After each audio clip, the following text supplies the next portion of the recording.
Welcome back, everybody, to another week here on the Whiskey Gingers podcast. I'm Brandon. That's Chris. My dog Rusty's off screen, but you might hear from him eventually. And we've got a special one this week. It's hard to find anymore a brand that we haven't tried before. We've been kind of doing different variations of, distillery edition Jamesons or different kinds of Basil Haydens or different kinds of things we're already familiar with. Yeah. This is the first one in a while that we found that's an Irish whiskey that neither Chris and I have ever tried before. So this is Roe Co, the proud product of Dublin by way of Connecticut. Imported through Connecticut, product of Dublin.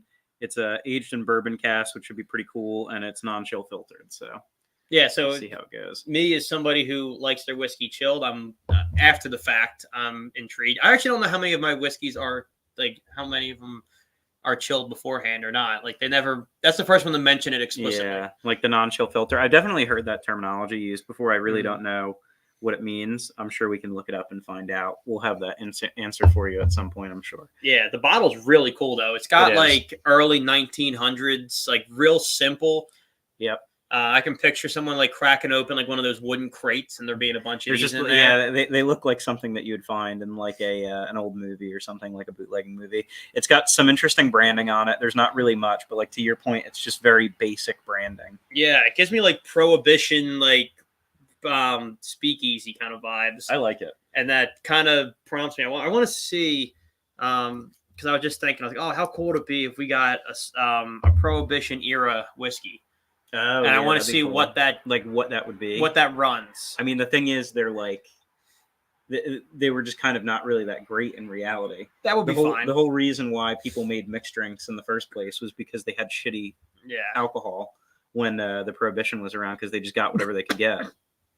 Out of our price range, I'm sure. So if you want an Old Taylor 1915 Prohibition era American medicinal spirits quart, that's going to run you about 10 G's. Oh, good. So I'll just pull that out tomorrow. We'll grab a bottle. Yeah. Now you can get.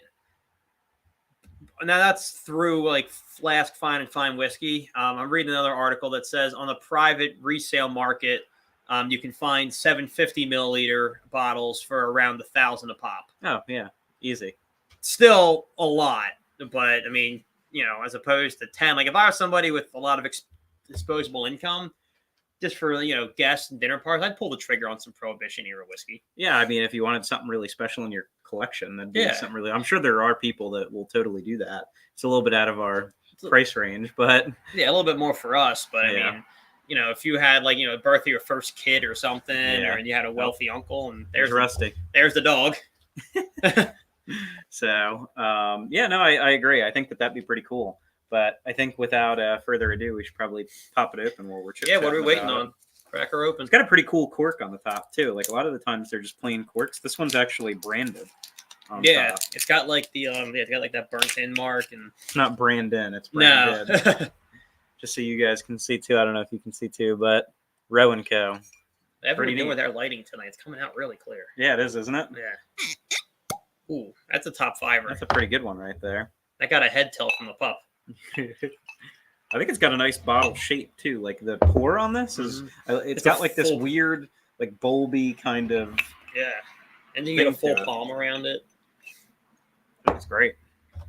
As long as it tastes as good as it looks. Yeah, actually, it's got a nice color to it. I'm always big on that when it comes to, especially Irish whiskeys. I like it when they're a little bit more golden. I got to take mine out of them directly under the lamp. You also, that ice is definitely not doing any favors with the color, because you can see the difference between our two cups for sure. Mm-hmm. But I mean, to me, this is an ideal color for whiskey. You want that deep auburn brown. Yep, definitely. Cheers. Well, cheers to you, buddy.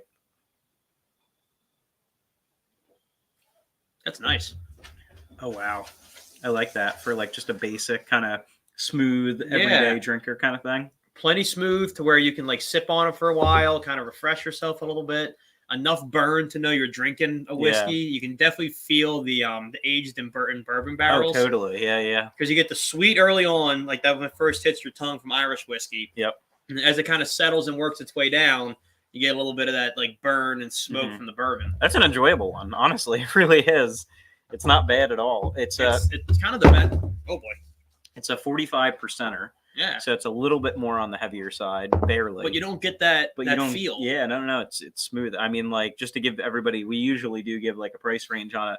I think we picked this up. It was actually my wife got it for me as a recommendation. She's like, "Hey, try this. You haven't tried this one before, whatever."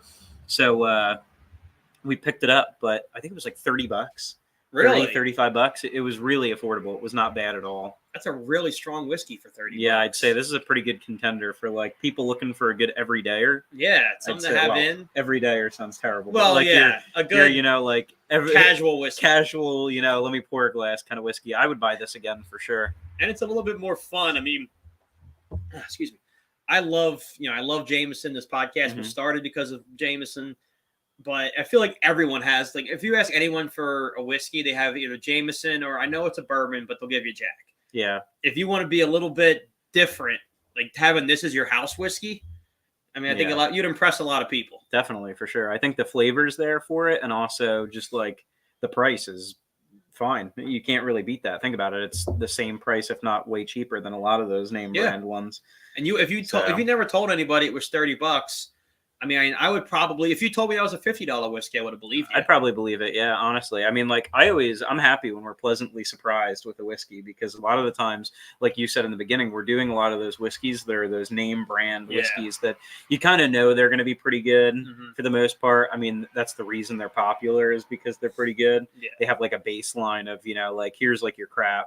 Here's like stuff that's like, that name brand, it's always going to be pretty good. And then you have your like substantial whiskeys that are way higher. I would say this definitely nestles in like at that midline, or maybe even just like slightly above it. Yeah, it's definitely, it's better than I think a lot of the mid-range, in my opinion, but it's not, I put it right around where Basil Hayden is, a really good mid-range. It's not quite Writer's Tears. It's not quite Eagle Rare. Oh my God, Eagle Rare was awesome.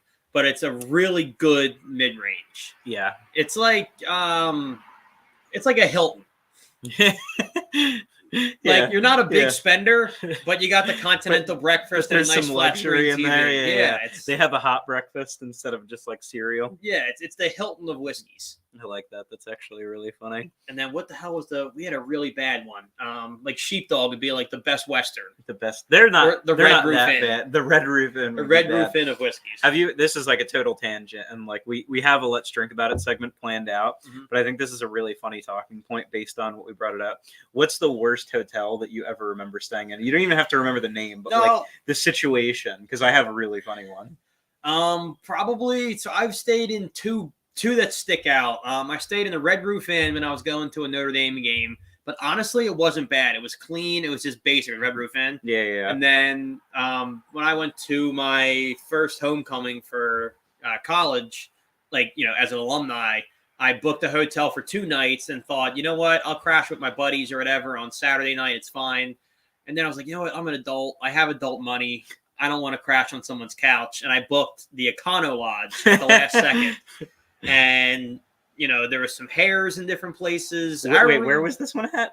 Selinsgrove, Pennsylvania. Okay. The Econo Lodge in Selinsgrove. It was like $80-something a night. Yeah. And our room was decent, but we know 3 or 4 people who bailed halfway through the night because they heard skittering on the floors. Oh, yeah. That would probably make me bail. I'd rather sleep in my car, I think, at that point. So that was probably the worst one, but the Red Roof is pretty high up there, too. Oh, we have a guest. Hey, Lola. On StreamYard. That's my mother-in-law. Oh. We're working on it. Chris did. I needed the paycheck for what it's worth, and I get paid on the 15th. It's all going to be good. Well, shout out to my mother-in-law joining us again here. We're happy to have you. Yeah, that's really funny what you said with the Econo Lodge. I don't remember the name of the hotel, but I actually think it might have been an Econo Lodge or something extremely they're similar. Down there. It was a motel in AC, or like just outside AC. Just outside AC is a bad area. And it was not ideal. The whole point was to stay there in order to save money from being in this, like in AC. But the problem with that ideology is that you have to then get an Uber from where you're at to the city, which is it's expensive. It doesn't wind up panning out anyway. No. But I don't actually think the hotel was all that bad. It looked kind of like a crack house, honestly. Probably was. And it probably was. But for me, it was the sleeping situation that was funny. I slept on a non-recliner sofa, just like a little like a one-seater couch kind of thing. Oh God! And that was like the whole night. Just like in a V formation. my My legs were up and I was sitting straight up, pretty much like this. I could have never the done whole that. night, and it was tough. I mean, we had a lot of drinks, so that probably made it go a little bit easier. And gosh, this is going back almost 10 years at this point now. So it was definitely a long time ago. My body definitely would have recovered from that a lot better. Just sleeping like that. Yeah, it was not good. For our non-East Coast audience, which I don't think we have a huge one, but Atlantic City, if you're familiar with Las Vegas, Atlantic City is like if you took a tenth of Las Vegas and surrounded it by Fallujah. So the hotels are beautiful. And then as soon as you go two blocks away from the hotel, I mean, you got to keep your head on the swivel. It's not good. So it's really a town where you don't stay off premises. Watch Boardwalk Empire. You'll get an idea of Atlantic City, although it's not time accurate now, clearly. But it's pretty close. It gives you an idea of Atlantic City in its heyday, which is what most people still think Atlantic City is now, which is not true. The case. So. The cheapest I'll go in AC is I'll stay at Bally's, which is not great, but it's at least on the boardwalk. It's got all the same crime, but none of the glamour anymore. That's true. The only guys in suits are committing pyramid schemes. I will tell you though, some of the casinos that they just built recently are pretty cool, like Ocean's Casino. Oh yeah, the casinos really are really gorgeous. nice. Yeah, they are. When you really walk nice. outside, even the old ones are still nice. Tropicana's still cool. It's a mall inside. Tropicana has 80s night. They do have the 80s club, boogie nights. Yeah. I think it's on Wednesday or Thursday nights. I have yet to go, but I'd love to. I think it'd be a lot of fun. They do it on weekends too. It's a lot of fun. Hi. He's never had whiskey, but he does kind of like alcohol because whenever I have a beer nearby, he tries to get a lick in. Mm-hmm. But smart lad. Yeah, exactly. He is German after all. The beers make sense. Yeah. So our Let's Drink About It tonight is a little different. It's not necessarily going to be, Chris and I talking about an abstract topic. We were kind of thinking because we have our camping trip coming up and we're all like, oh, let's make it as hard on ourselves as possible. So we're like, what could we survive? What are we actually equipped to handle? And we found a great quiz about what if your plane went down, what do you do? And we're going to try and work our way through the quiz and see if we would make it out alive or not.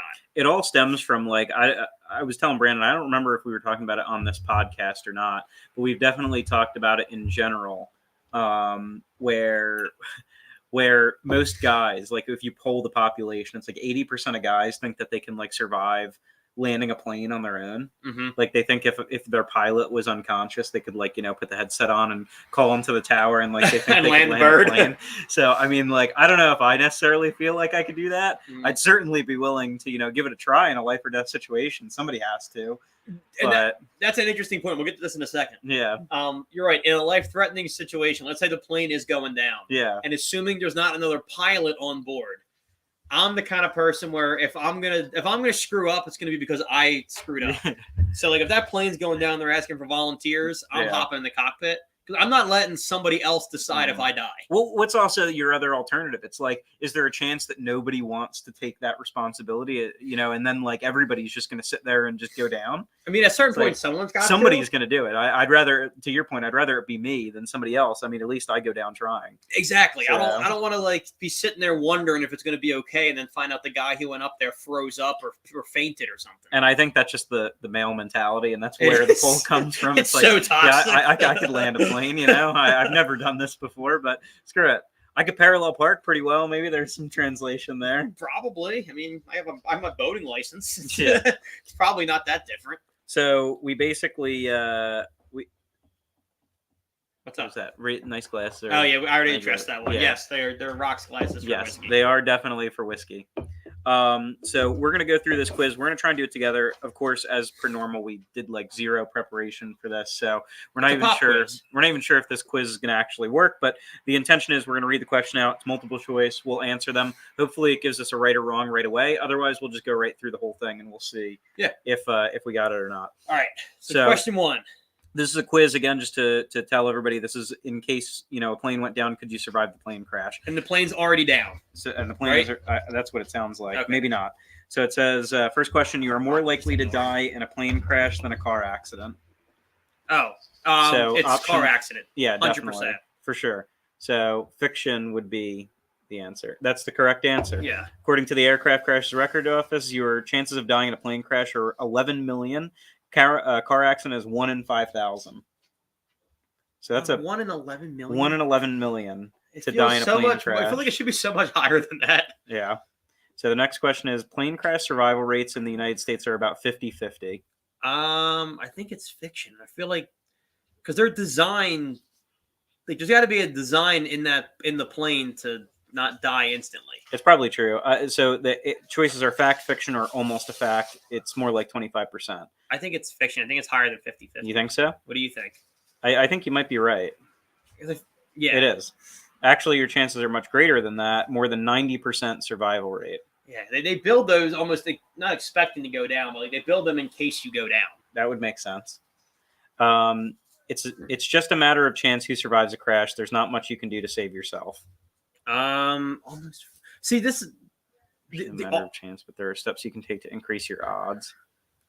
It could be that's so close to this. Because like you're supposed to like get into like kind of the fetal position and like brace. There was like a funny topic about that somebody said that's designed so that you actually so you die quicker. So you die quicker. But I don't think that's true according to the other statistics. But I guess it depends on where the statistics are coming from anyway. What do you think? I'm torn on this one. It's just a matter of chance. It's not fact. Who survives. I'll put it that way. Yeah, I don't think it's a matter of chance. I think that there is a matter of chance in the sense that, like, what if you're at the nose and, like, it goes down nose first? That is a matter of chance. So I'm going to say almost fact. I'm kind of with you. Let's go. Correct. Yep. We're 3 for 3 right now. Our odds are really good right now, Brandon. Oh, it's your after crash is what they're talking about. That's the problem. Gotcha. If you have a plan for after the crash. Okay. Yep. So the next one is the safest area of an airplane is generally the first class section. I don't think so. So fact, fiction, or almost fact. One study says it's the back of the plane. I think it'd be hard to say. I don't think it's the back because you're behind the engines at that point. But engine shrapnel. I would say the likelihood is the front of the plane's going to land first. Yeah, no, I don't think it's the front either. I think the pilots are screwed. Pilots are done. I always, when I book flights, and I'm superstitious, I guess, I am always as close to the wing as humanly possible. I feel like that's the safest place to be. All right, so let's say fiction. Yeah, fiction. Balls. Oh, almost fact. It's the back of the plane. They're saying one study shows. That's bullshit. One study? How many? Well, that's what it says here. It says so much depends on the exact circumstances of the crash. So, but it says you're 40% more likely to survive a crash if you're sitting in the back. Okay. I would have thought the engines would have hit you, but I think that's based on a matter of what we can afford. True. So maybe it's a good thing we're not first class flyers. United Airlines has been shown to be the safest American carrier. Oh, I mean, not according to that one guy got his ass kicked. I don't know. So fact, fiction, or almost fact, it's U.S. Airways. I don't know. Shit, I fly a lot. I should know this. I thought it was Delta. I don't really care. Anytime I get on a plane, I feel like I'm rolling the dice. So, like, to me, I don't feel any safer. I know that my flight's going to be delayed or canceled if it's Spirit, but, like... It's United. I was on a United flight flying over Wyoming, and we had to do an emergency landing. And the guy sitting in the row in front of me said, "This is why you fly United. They had the longest tenured pilots." Wait. Define emergency landing. Where'd you guys land? In like a regional airport somewhere. Okay. Like you guys didn't like land on like a highway or something, No, we were flying from Wyoming to Denver, and there was a lightning. There was a like what's the windstorm? What's the name for a windstorm? Like a hurricane kind of thing? No, it was just wind. Oh, I don't know.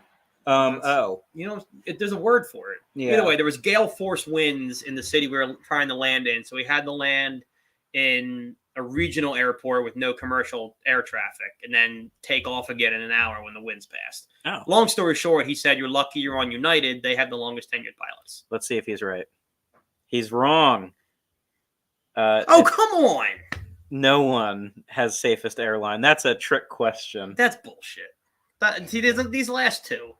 All I know is United got me on the ground. We're 3 for 5. One of the first things you should do after boarding a plane is to count the number of rows between you and the nearest two exits. Gotta be fact. That's got to be true. And then they said that's could be almost fact. The first thing you should do is check if your oxygen mask works. You're not supposed to do that. Yep. So yes, you're supposed to check that. Chances are it will be smoky or dark after a crash, so you want to be able to find your way to exit by counting rows. The proper crash position is to curl up on your seat and cover your head. That's what they say. And then it says fact, fiction, or almost fact. You should hold on to the person next to you. Your legs should stay on the ground. No, that's what they say. Well, they say you're supposed to like do one of these. So I think that's what they mean. Okay. Curl up and cover your head. I'm gonna say fact. No way. Is to cross your hands, place them on the seat in front of you, and then tuck your head against the back. Isn't that kind of the same thing? No, I think curl up means like do one of these. Oh, okay. All right. Well, I think that was a projectile. That was a mislabeled question.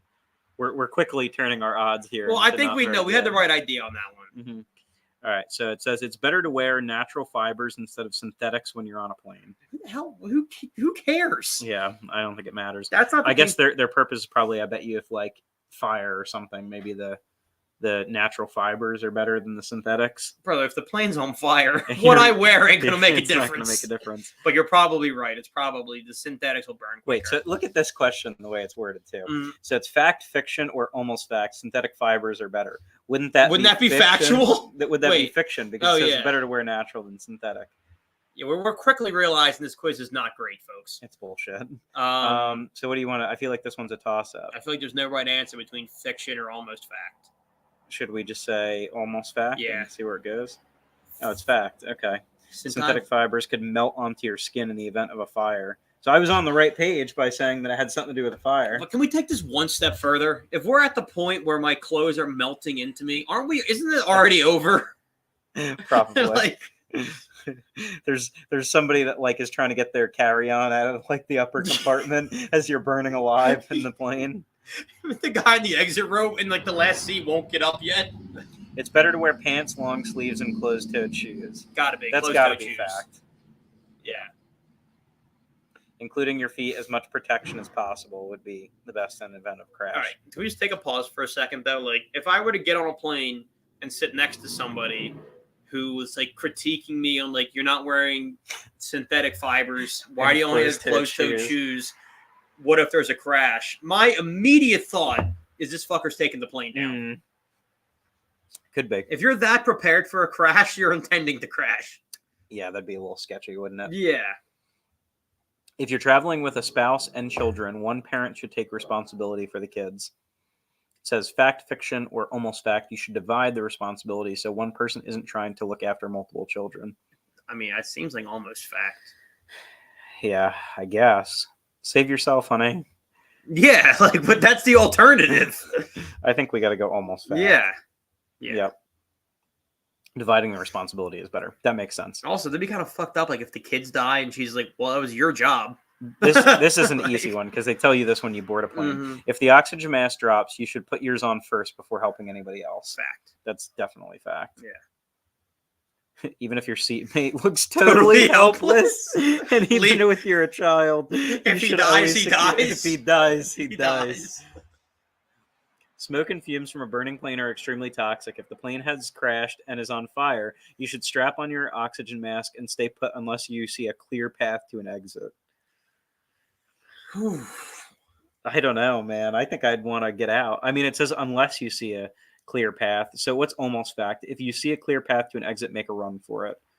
I would say yeah. Yeah, if you see a clear path, if the plane is on fire, to an exit, yeah, get out of Dodge. Nope. You need to get out of the plane as fast as possible, but the secret is staying low. But I can't move if the mask is on. Yeah, I don't know. That was a setup, that question. We had the right idea. We're getting out of there. We had the right answer. Yeah. If you were able to exit the plane within 90 seconds after a crash, you have the best chance of survival. Gotta be true. That's gotta be true. Yep. The golden time. People who get out within this time have the good chance of survival, but staying calm is key. You should never bring your carry-on or any bags with you when you're escaping. Yeah, nothing's that important. Yeah, just get out of the plane. Yep. In case of a water landing, you should inflate your vest immediately. No. You take up too much room. Inflate your vest once. That's the same thing as what I said. I said no. That's false. Ladies and gentlemen, I have at least 4 answers that are under contention. If your plane explodes at 35,000 feet, you're definitely a goner. Yeah, I would say you are. What's this says? Almost fact. You're most likely a goner, yes, but Polar Mechanics magazine claims that there are some steps you can take to save your life, even free falling from 35,000 feet. No. Oh, come on. You would probably die if this happens, but read on to find out what you could do to help your chances. Oh, I'm guessing. I mean, so I know about falling from distances. You're supposed to throw something in front of you because the surface tension of the water turns into concrete. I definitely watched this on Mythbusters, and I don't think that they ever proved that actually works. Well, I mean, I don't know how far it extends, but that is absolutely true. I think 35,000 feet would be a little bit of a No, stretch. you're probably right. You're probably right. But that is... What is that like? That is true with water, is that you need to break the surface tension before you hit it. Hold on, I have to add one more tab here. How many building stories is 35,000 feet? Convert feet to story. I'm curious how many stories of a building that would be. Isn't a story like 10 feet? 35,000 feet is 3,232 story building. I think you're dead. That might not extend to 3,000 stories, but the concept is there. Your fall to Earth from 35,000 feet would take about 3 minutes. How would I'm not a physics major. I don't know if I would know that. Long? Close? I don't know. Close? No, that might be right, because think about it. 35... What did I just say? Well, what's the terminal velocity of a human? I'm not... That's too much math. I'm going to look it up. Terminal velocity of anything is the same number, isn't it? No. Terminal velocity human. Oh, hi, Bolt. 120 miles an hour is your terminal velocity of a human. 121 miles per hour. Uh-huh. So you got to... I'm just going to say that sounds about right. Yeah. Okay. It is. You have 3 minutes according to popular mechanics. You'll pass out for the first minute, then wake up and have just enough time to figure out where to land. No, go the other way. Yeah. I want to pass out as I'm about to die. If you see a body of water, you should try and land in it. Fact, fiction, or almost fact. Only if it's a really large body of water like an ocean or a big lake, a pond or river would not be good. I don't think either is good, but sure, fact, I guess. I mean, I'd sooner go pond than river. At least ponds. Hitting the ocean is essentially the same as colliding with a sidewalk. Yeah, no kidding. Not unless you throw your shoe down. A swamp would be the best place you could fall after a 35. Fiction. Snowbanks are even better, it says. You're still hitting that shit way too hard. This is all fiction. Fact, snow is good, but soft, murky swamps are the best, according to the popular mechanics. Okay.